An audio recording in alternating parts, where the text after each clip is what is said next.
अस्सलामुअलैकुम। गल्फ खबरें में आप तमाम लोगों को वेलकम करती हैं। आज की वीडियो तमाम लोगों के लिए बहुत ही ज़्यादा इम्पोर्टेंट है और एक बहुत ही बड़ी ब्रेकिंग न्यूज़ है, क्योंकि आज के दिन एयरलाइन की जानिब से अफसोसनाक खबर को सुनाया गया है।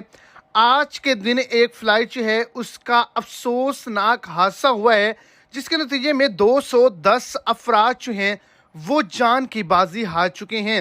ये सऊदी अरब से पाकिस्तान जाने वाली फ़्लाइट थी या पाकिस्तान से सऊदी अरब जाने वाली फ़्लाइट थी? किस एयरलाइन की ये फ़्लाइट थी? कितने लोग हलाक हुए हैं? क्या वजूहात बनी हैं? तो वीडियो की तफसीलात को जानने के लिए वीडियो को एंड तक देखें, ताकि आपको तमाम डिटेल्स की अच्छे से समझ आ सके। और अगर इस चैनल पर फर्स्ट टाइम है तो लाजमी से चैनल को सब्सक्राइब करें, वीडियो को लाइक करें और अपने दोस्तों तक इसको ज़्यादा से ज़्यादा शेयर करें। तो आपको बताता चलूं कि PIA के बारे में बताया जा रहा है कि उनकी परवाज़ जो है वो तबाह हुई है, लेकिन ये हकीकत पे मबनी न्यूज़ नहीं है, बल्कि ये जो जहाज़ था ये साउथ कोरिया का था, जो एक मुल्क से दूसरे मुल्क अपनी सवारियाँ जो थे, पैसेंजर जो थे, उसको लेके जा रहा था और रस्ते में तकनीकी खराबी की वजह से तबाह हो गया और 210 अफराद हलाक हुए।